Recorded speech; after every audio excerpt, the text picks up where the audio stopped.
Good morning, friends. This is Suresh, your commerce teacher from Government Degree College, Kukatpalli. Today, we will try to understand the essence of acceptance in valid contracts. Acceptance is formally referred to promise and defined in Section 2, subsection B of Indian Contract Act 1872. Before we dwell into the definition and other technicalities of this term acceptance, let us first understand the importance of acceptance. Friends, there is a saying that offer is like a train of gunpowder to which acceptance is a lighted matchstick. That means when you make offer, you are about to commit, and when you make acceptance, the commitment is made on either sides. So, acceptance is something that fastens offerer and offeree into the relationship of promiser and promisee.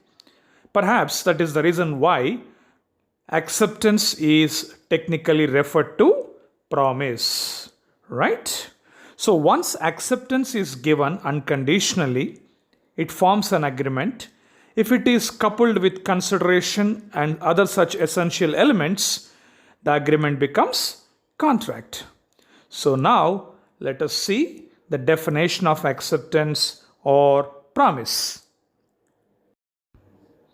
Well, according to Section 2, subsection B of Indian Contract Act 1872, when the person to whom proposal is made signifies his assent thereto, the proposal is said to be accepted. A proposal, when accepted, becomes a promise. Very straightforward and simple definition, isn't it? Let us understand. When the person to whom proposal is made, who is the person here? Offeree. It may be a specific person or personnel at large when it is general offer. When he gives his unconditional acceptance, that means he signifies his assent. Assent means his willingness to the said proposal. The proposal is said to be accepted.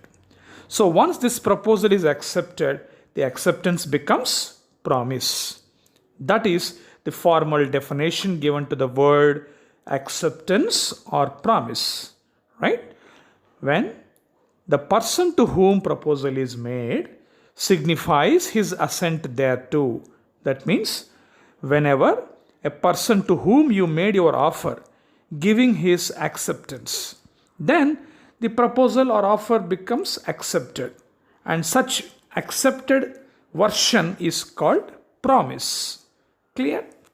So, this definition doesn't require any other explanation as it is very lucid and clearly defined in law. See, sections are of paramount importance in quoting definitions. Whatever is there in sections, that you have to appropriately interpret and understand the nitty-gritty of definitions in order to overcome the intricacies of law rather. So, after understanding this definition, I have a question to you. Suppose someone has made a proposal to sell the property and I did not give my assent. So, they have put a revolver or a pistol in a point blank range and obtained my acceptance. Is it valid acceptance? Will it form lawful contract? Or can I go to court and set aside such contracts on the grounds of voidability? So, this type of dimensions can be better interpreted once you see the essential elements of lawful acceptance.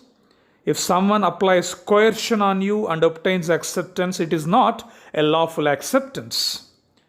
Similarly, if someone hides the facts and figures and obtains consent from you, it is also not valid acceptance. So what leads to a valid acceptance? That is important to be understood, right? So acceptance must also fulfill certain essential elements like we learnt in the case of offer in our previous chapter. Now let us understand the essential elements of a valid acceptance. Well, here are the 7 essential elements to make acceptance a valid version and form a valid contract. First one, it must be unqualified. That means it must be unconditional. Once offer is made to offeree, the offeree is supposed to give acceptance without imposing any conditions in it. If conditions are imposed, what it is called?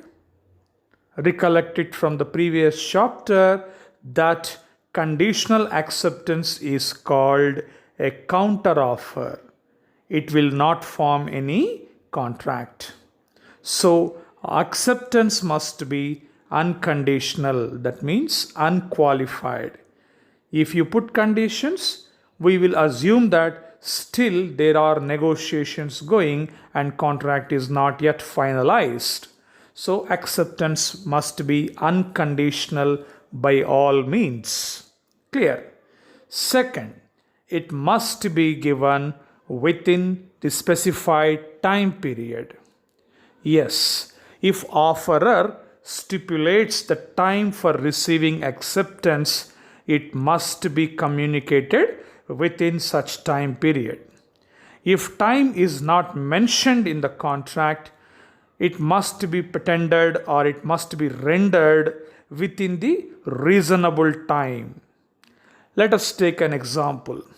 Suppose I have applied for shares in a company when it came for initial public offer.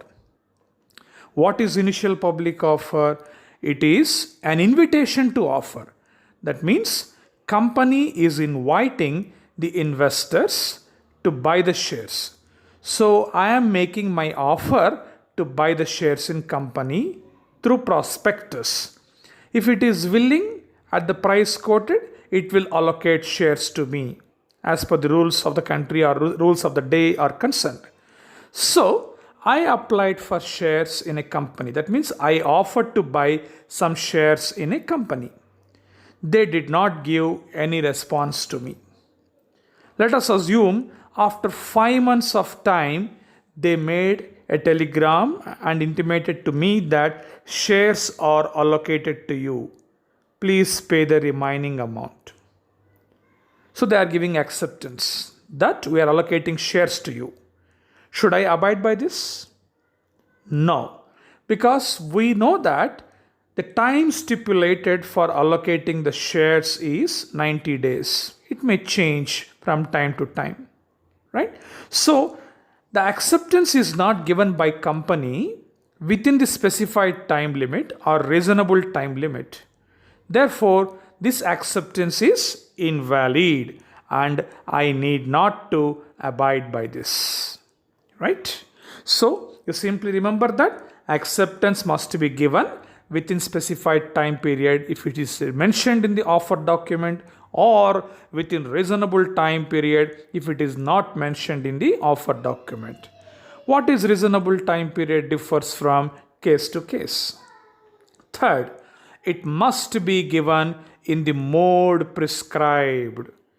Mode means the way in which acceptance is to be tendered or acceptance has to be given is mentioned by offerer, then I must scrupulously follow that mode. Let us suppose my offerer made it clear, give your reply only through post or only through a postal letter, but I gave my reply through email. So the mode is changed from postal letter to email. So the acceptance given by me in this case is not valid because I am overshooting the mode prescribed by my offerer. So it must be given in the mode prescribed by the offerer.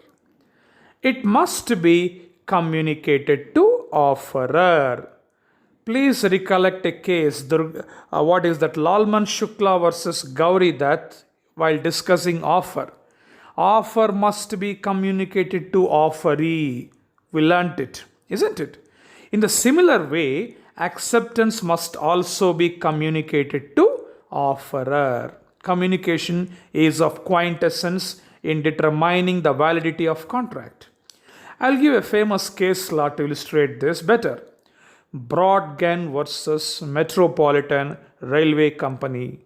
What happened in this case is a railway company invited tenders for supply of coal. Remember, tender is an offer submitted in response to invitation to offer, isn't it? So, one railway contractor or one supplier, Brodgan, has seen that invitation and submitted his tender for the supply of coal. The company authorities vetted that offer with a word accepted and also put a stamp on it. But they forgot to post it. Either by happenstance or intentionally, we don't know, but they did not post it. It is not communicated to Mr. Brodgan that his letter was accepted. But after some time, he came to know that the company authorities vetted his letter with the word accepted and also put a stamp on it or seal on it. So, offer plus acceptance leads to contract when there is sufficient consideration and other legal elements fulfilled in it. So, he went to court to enforce that contract. But the defendant lawyers argued that we did not communicate that letter of acceptance to Mr. Brodgan. He may simply say, we just found some paper and we wrote something on it. We wanted to test whether our stamp pad is working or not. So we have put a stamp on it and just we threw it in dustbin or trash bin. So we did not communicate that. Can they argue like that? Yes, they can argue like that. Unless the company formally communicates the acceptance to Mr. Brodgan, the contract is not supposed to be stipulating. That means acceptance must be duly communicated to offerer. Clear? It must be free and genuine. Free and genuine means, is it free of cost? No. Here, free and genuine means free from coercion, free from blackmailing, or free from the flaws of the process rather. Either it may be offer or offeree. So the flaws means the defects. So the acceptance which you give must be free from all the flaws. Suppose there is a coercion, that is threat. Give your acceptance to the proposal, otherwise I will commit suicide, or I will kill you, or I will destroy your property. So I gave acceptance. Do you think it is valid acceptance? No. Suppose a father is threatening his daughter. Unless she agrees for a contract or an agreement, he will commit suicide. Is it valid? No, it is subjected to undue influence.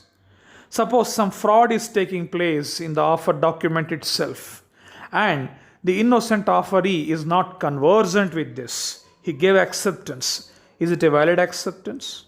No. Suppose there are misrepresentation of facts in the offer document and the offeree is not aware of it. He gave his acceptance. Is it valid acceptance? Absolutely no. So, the acceptance must be free and genuine means it must be a free consent. It should have been come out of free consent. Free consent means it must be free from coercion, undue influence, fraud, mistake and misrepresentation. That we will see more on it when we go to chapter 4. Right? So, for time being, you remember that acceptance must be free from all the flaws. Rather, it must be a genuine consent or free consent. It can be expressed or implied. Yes, you can give your acceptance either through expressed words or through your implied actions. Obviously, we expressed our votes. It's common process. Sometimes, not sometimes, rather many times, implied actions can also lead to the formation of contracts. Let us suppose a public transport corporation is operating a fleet of buses. The moment I board the bus and purchased a ticket, it means I am into contract with the corporation. I am into contract with that transport corporation. So I have tendered my acceptance through buying a ticket. That is my implied action. It's a valid contract. It's a valid acceptance rather. Let us assume that you have swiped your metro card and entered into a metro train. Something wrong happened to you because of the negligence of the metro company. Don't you think you are entitled for compensation? Or can the company say that no, you did not sign any agreement with us, you did not give any acceptance to us, so you cannot get any compensation? Can they say like that? Absolutely no. Because you have conveyed your acceptance to the terms and conditions of metro company by swiping a card and entering into train. So acceptance given either through expressed words or implied actions is also valid. Clear to you? Now, it cannot be implied from silence. It's obvious. We have one proverb in India. So someone feels shy to answer. So if he is silent, or if she is silent rather, we will understand that she is accepting our proposal. So these type of illusions or fictions look good only in movies, but not in formal contracts. Acceptance cannot be implied from silence.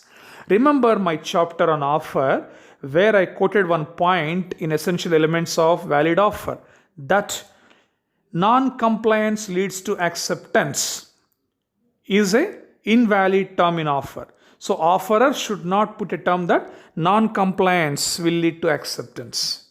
In similar way, we have here one more point that acceptance cannot be implied from silence. Rather, it must be expressed or implied.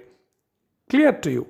So please remember these 7 essential points or essential elements to determine the validity of acceptance. It must be unqualified. That means it must be given without any conditions. It must be given within the specified time period if it is so mentioned. Otherwise, it must be given within reasonable time. It must be given in the mode prescribed. If mode is so prescribed by the offerer, it must be communicated to offerer. It must be free and genuine. It cannot be expressed, it can be expressed or implied, and it cannot be implied from silence. Clear? So with this, a small discussion on acceptance is completed. In our next chapter, we will have a discussion on lawful consideration. Right? Now, let us take a small assignment. So here is your assignment. Define acceptance and explain the essential elements of a valid acceptance. If someone asks you a question, define promise and explain the essential elements of a valid promise, the same answer you have to give, because acceptance and promise means same. Indeed, our Contract Act indicates only one word or includes only one word, that is promise. But for the purpose of convenience, I have synonymously used acceptance and promise very often. So we will see you in the next class with consideration. If you have any doubts, please feel free to revert back at 98495 60102 or at nsureshnaidu@gmail.com. That's all for now. Have a nice day. Practice well. Bye.